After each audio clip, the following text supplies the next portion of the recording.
A Unity Technologies foi fundada em 2004 na Dinamarca por David Helgeson, Nicholas Francis e Joachim Ent. Naquela época, o desenvolvimento de jogos era dominado por grandes estúdios com orçamentos substanciais e as barreiras para a entrada de novos desenvolvedores eram quase intransponíveis. A missão dos fundadores da Unity era clara: tornar o desenvolvimento de jogos mais acessível, eficiente e democratizado. Bem, meu nome é Lucas, o seu apresentador de hoje, e agora eu vou falar um pouco sobre a polêmica da taxação feita pela Unity. Será seu fim? Vamos descobrir, mas antes deixe aquele seu like, que ajuda muito aqui no nosso canal, e se inscreva caso você curta curiosidades e análises de games. E também acesse o nosso site, o newage.gg, onde você poderá acompanhar diversas notícias que saem lá no portal NewsAge, nossa aba de notícias diárias sobre o mundo game, tecnologia e muito mais. Além de você poder competir por premiações em dinheiro dos seus jogos favoritos, seja Fortnite, CS, Valorant, FIFA e muitos outros. Confere lá newage.gg que você não vai se arrepender. Agora, vamos para a análise. Desde seu início, a Unity revolucionou a maneira como os jogos são criados e democratizou o processo de desenvolvimento.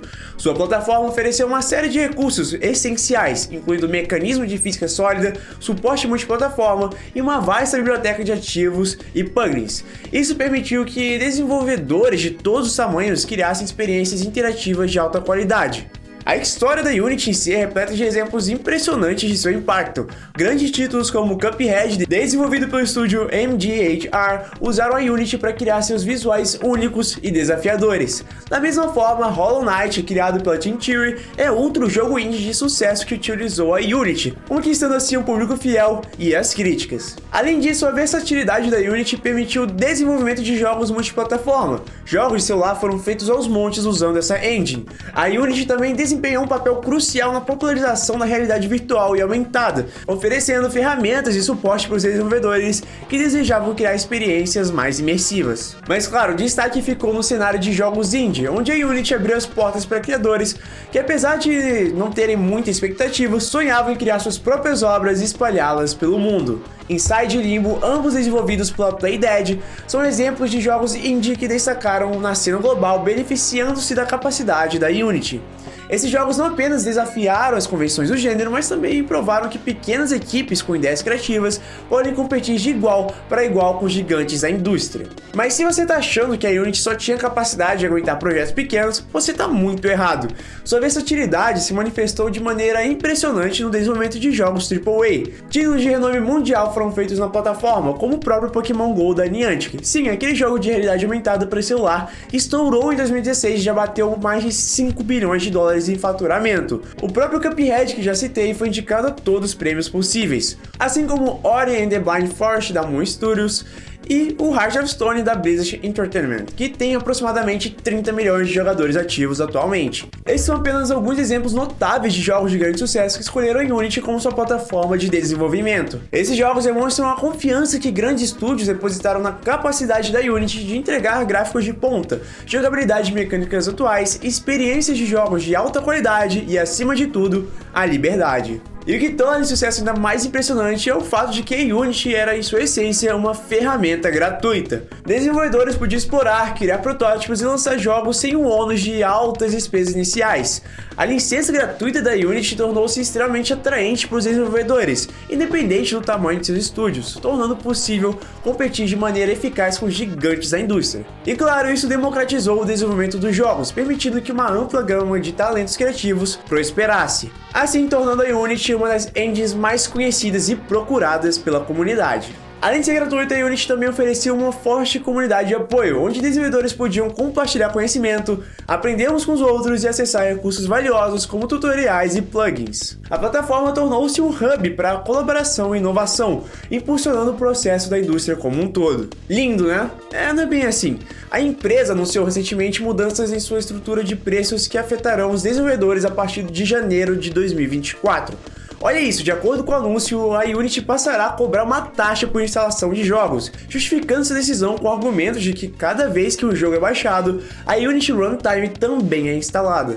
As taxas por instalação variarão dependendo do plano de assinatura utilizado pelos desenvolvedores. Os assinantes dos planos Unity Personal e Unity Plus serão cobrados $0,20 por instalação após alcançarem uma receita de $200 mil nos últimos 12 meses e um total de 200 mil instalações ao longo da vida do jogo. Para os assinantes do plano Unity Pro, as taxas começarão a partir de $0,5 por instalação após alcançar uma receita de $1 milhão nos últimos 12 meses e 1 milhão de instalações ao longo da vida do jogo. Já o plano Enterprise terá taxas de $0,125 por instalação. A empresa afirma que a necessidade de atingir tanto o limiar mínimo de receita quanto o número mínimo de instalações garantirá que somente aqueles que alcançam sucessos significativos serão cobrados. Bem, a resposta da comunidade de desenvolvedores de jogos a essa mudança foi obviamente negativa, até porque isso não foi comunicado antes deles começarem seus projetos. Então agora que já foi investido tempo e dinheiro e o game já foi até publicado, eles não têm como voltar atrás e estarão sujeitos a pagar por isso, a não ser que retirem seus jogos de todas as lojas. Estamos falando de excluir jogos inteiros. Tenso, né? Muitos devs expressaram preocupações de que essas taxas podem impactar financeiramente desenvolvedores que operam com margens estreitas, especialmente no cenário indie, que sempre foi o foco da Unity, que obviamente serão mais prejudicados. Há também preocupações sobre como as taxas se aplicarão em situações em que o jogador desinstala e reinstala o jogo, o que contaria como, teoricamente, 2 instalações e, consequentemente, 2 cobranças. E essa parte pode abrir mais problemas. Imagina se um grupo de pessoas maldosas resolve se juntar para ficar baixando e desinstalando seu jogo infinitamente. Aí ferrou, né? Os caras vão ter que pagar por jogos que eles não estão ganhando nada em troca. E os jogos piratas também caem nessa contagem? Ou seja, o estúdio terá que pagar sem retorno? Sinceramente, eu não sei. E é uma dúvida real que muitos desenvolvedores estão tendo no momento. Como resultado do desencantamento generalizado, a Unity anunciou revisões em sua política, retirando as taxas de assinantes do plano Unity Personal e aumentando o limite de receita permitido antes que os desenvolvedores sejam cobrados. Além disso, desenvolvedores dos planos Pro e Enterprise não serão cobrados pela taxa até que migrem para a próxima versão de suporte a longo prazo da Unity, programada para ser lançada em 2024. Tá, mas quem está por trás dessa decisão? Joe Hichillo. Eu não sei falar o nome do cara, é italiano, mano. Tem 2 Cs e 2 Ls. 2 Cs e 2 Ls, mano, isso não existe. Hichillo. Acho que é isso. Bem, Joe Hichillo é esse cara, um nome já conhecido na indústria de videogames, ex-executivo da Electronic Arts, e guarda essa informação, virou o CEO da Unity Technologies lá em 2014. Em 6 de setembro de 2023, Joe Hichillo... Em 6 de setembro de 2023, Joe Hichillo chocou a comunidade de desenvolvedores e jogadores ao vender 2.000 ações da Unity Software Inc. Isso faz parte de um padrão mais amplo, pois ao longo do ano passado ele vendeu um total de 50.610 ações e não adquiriu nenhuma. A mensagem é clara, interesses financeiros parece ser prioridade, é a comunidade que se dane. A Unity Technologies, sob a liderança de Hichillo, lançou uma nova estrutura de pagamento que é simplesmente bizarra. Eles estão cobrando desenvolvedores toda vez que o jogo é instalado, justificando isso como um meio de manter a sua plataforma. Essa abordagem ignora completamente os desenvolvedores independentes, que agora se veem espremidos entre uma pedra e um lugar difícil. E qual foi a resposta à indignação da comunidade? Bem, a Unity incluiu o Xbox Game Pass na lista de pagadores, mas não teve uma decência de mexer nas taxas de instalação. Enquanto o preço das ações da Unity subiram 2,5%, é legítimo questionar a ética por trás desse movimento. Até porque, logo depois que a comunidade ficou exaltada e eles resolveram repensar essa política, o preço da empresa caiu 6,6%, indicando que os investidores estavam querendo mesmo era uma mudança bruta na monetização da empresa por taxação dos desenvolvedores, mesmo que isso afetasse drasticamente a comunidade da empresa e fizesse com que diversos projetos cogitassem migrar para o Unreal e o Godot. Como vocês viram, bem parecido com o mindset da EA, né? Lucro a curto prazo, acima do desenvolvimento de comunidade e práticas pró-consumidor.